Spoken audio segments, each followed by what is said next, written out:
Imaginein mo lamang na kinabukasan, nagising ka at nakita mong natupad na ang lahat ng mga pangarap mo. Parang too good to be true, diba? Pero paano kung sabihin ko sa'yo na kasalukuyan mo ng minamanifesto ang realidad na mayroon ka na siyang hindi mo naman alam? Totoo yan. Lahat ng mayroon ka sa buhay mo ngayon, ang trabaho mo, ang iyong relasyon, pati na kung ano ang kinakain mo sa umaga o yung almusal mo, ang lahat ng yan ay resulta ng sarili mong manifestasyon. Pero ito ang pinupunto ko dyan. Ang lahat ng yan ay nagagawa natin ang hindi natin alam. Ngayong araw ay aayusin natin ang mga salitang ito, pag-aaralan kung papaano ito magagamit sa pagmamanifesto. At kapag sinabi kong magmamanifesto tayo ng anumang bagay. Ito ay kahit na anong bagay. Ito man ay dream job mo, isang soulmate, isang bank account na talaga namang kalulula ang laman. At kapag sinabi kong magmamanifesto tayo ng anumang bagay. Ito ay kahit na anong bagay. Ito man ay dream job mo, isang soulmate, isang bank account na talaga namang nakalulula naman. Ito ay hango mula sa katuruan at natutunan ko kay Deepak Chopra. Ngayon ka pa lang sa channel na ito, huwag kalimutang i-like at i-share ang video na ito. Mag-subscribe ka na din. Click ang bell at all, lagi kang updated. Mga pinakabago kong pampaswerte videos.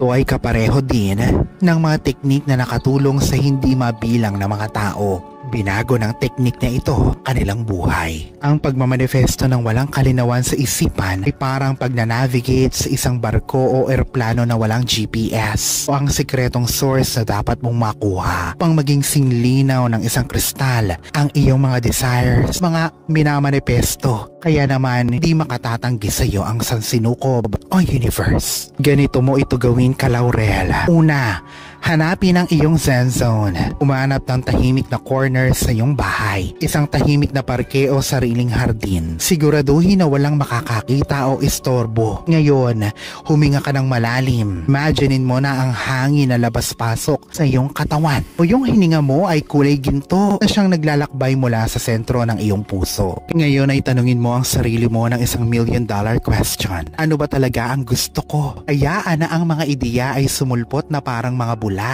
Huwag manghusga at huwag mag-analisa, kundi obserbahan mo lamang ito.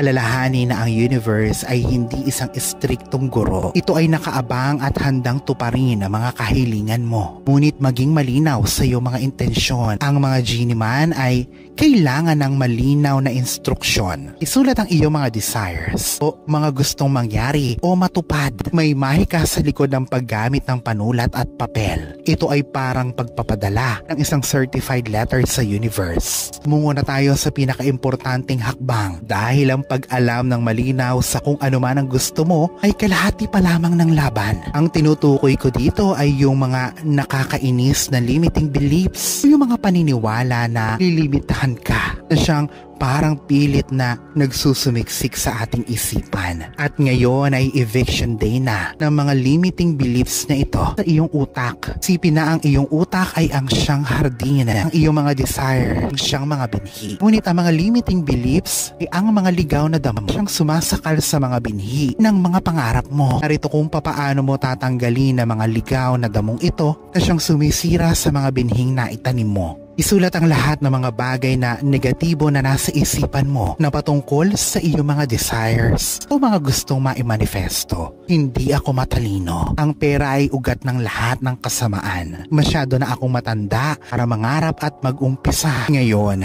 ay i-check mo ang iyong realidad. Gawin mong isang detective ang sarili. Saan ba nagmula ang mga paniniwalang ito? Totoo ba talaga ang mga ito? O kathang isip lamang siyang palagi mong sinasabi sa sarili mong isip?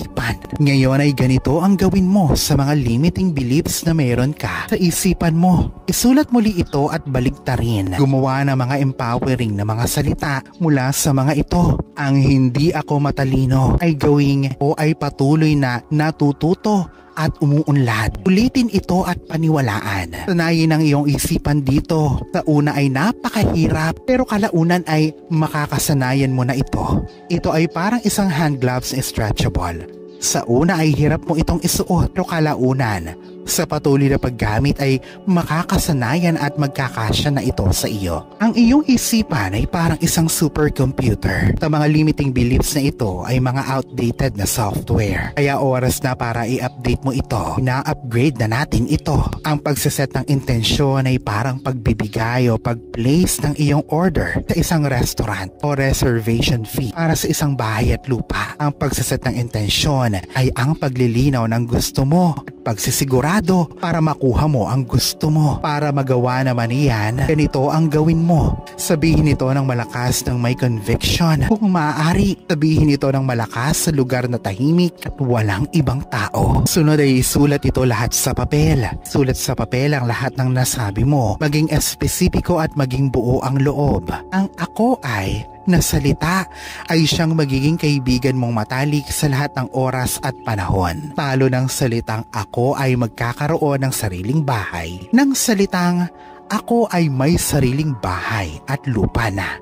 Saka ipikit ang iyong mga mata at isipin na kasalukuyan na itong nangyayari o ito ay nangyayari na. Gamitin ang lahat ng iyong senses, paningin, pandama, panlasa at pandinig. Damahin ang mga emosyon associated sa pagkamit ng iyong mga pangarap, kagalakan, kasabikan at pagpapasalamat. Hayaan mong mabalot ang sarili mo ng lahat ng ito. Ang universe ay mas lalong tumutugon sa emosyon at hindi lamang sa mga sinasabi natin. Tandaan na hindi ka nagmamakaawa sa universe. Ikaw ay ina-align mo lamang ang iyong sarili dito. Hindi ka nanlilimos kundi ikaw ay nagmamanifesto. Ngayon ay may plot twist dito. Ngayon na set mo na ang intensyon mo ay i-let go mo na ito. Huwag mo nang pakaisipin ang kung ano mang minamanifesto mo. Isipin na isa itong binhi na hinihintay mong maging isang halaman. Hindi mo na ito kailangang bantayan at palaging i-check. Pag-aralan kung papaano ma-master ang art ng detachment. Magtiwala sa proseso. Ang universe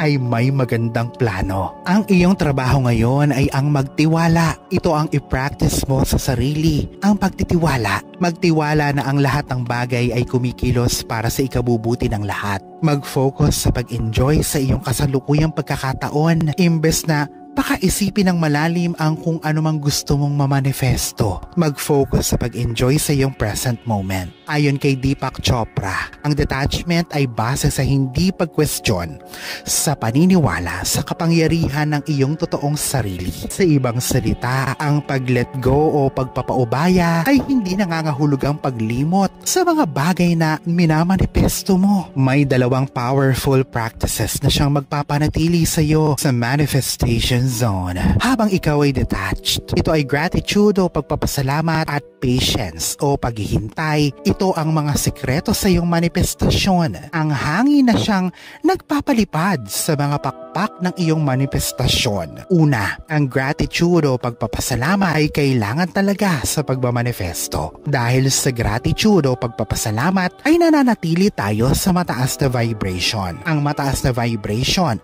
ay umaakit ng kaparehang mataas na vibration. Ikaw ay nagiging magnet para sa mas marami pang bagay. Pangalawa, maging pasensyoso habang hinihintay ang kung ano mang gusto mong mamanifesto. Alam ko na mahirap maghintay pero ang hindi pagmamadali ay nagbibigay sa atin ng magandang resulta. Sabi nga nila, ang lahat ng bagay kapag minamadali ay napapasama. Kaya matuto maghintay. Ang universe ay humahanap lamang ng tamang timing upang masigurado nito na magiging maayos na talaga ang lahat kapag nagmanifesto na ang ating mga kahilingan. Magtiwala na ang iyong mga desires o ninanais ay dadating sa tama at takdang panahon. Napakaikli lamang ng panahon para pigilan ang kasiyahan. Hanapin ang kaligayahan sa paghihintay, maging mapagpasensya. Ang lahat ng iyan ay parte lamang ng paglalakbay. Maging patient o mapagpasensya at mag-uumpisang makita mo na ang mga sinyales at synchronicities. Ang tip ko lamang para sa iyo ay gumawa ka ng journal. Sa kada araw, isulat ang 3 bagay na ipinagpapasalamat mo at panoorin kung papaano mababago ang iyong buhay. Ngayon, paano ka naman mananatiling positibo habang ikaw ay nagiging mapagpasensya? Ang mga affirmation ay parang mga spell sa mundo ng manifestasyon. Kapag ang mga ito ay nagagamit ng tama, ang mga ito ay literal na binabago ang hugis ng iyong realidad. Kung ikaw ay gagawa ng affirmation, sabihin ito palagi ng nangyayari ng kasalukuyan. Ang salitang ako ay isa mong bagong power phrase. Sabihin ang ako ay mayaman na, imbes na ako ay yayaman, nang may kapositibuhang nararamdaman. Imbes na sabihin mong ayaw ko nang maging mahirap, ay sabihin mong ako ay masagana at may prosperidad. Damahin mo ito at maniwala. Haluan ang mga affirmation mo ng emosyon. Huwag mo lamang sabihin ito, kundi damahin mo ito ng maigi. Repetition is the key. Ulitin ang pagsasabi ng affirmations sa umaga, tanghali at gabi. Kung maaari ay gawin itong wallpaper sa iyong cellphone para lagi mo itong nakikita. Para sa iyo, ito ang affirmation na dapat mong gamitin. Ako ay isang money magnet. Ang kayamanan ay dumadaloy sa akin ng madali at marami. Ang universe ay sinusuportahan ako, anuman ang aking gawin. Ako ay karapat-dapat sa lahat ng magagandang bagay na mayroon ang buhay para sa akin. Tandaan natin na ang mga sarili nating salita ang siyang lumilikha ng sarili nating realidad. Ang iyong gut feeling, ang maliit na boses sa iyong isipan, yan ang universe hotline papunta sa iyo. Alalahanin na sa poong may kapal pa din, nagmumula ang lahat ng pagpapala, ang kasipagan at ang kabutihan sa ating kapwa, kasabay ng buo mong pananalig sa may kapal. Ang siya pa rin na dapat ay manaig. Ang mga ito ay mga gabay lamang. This is Fiddle Rosario. Thank you for watching.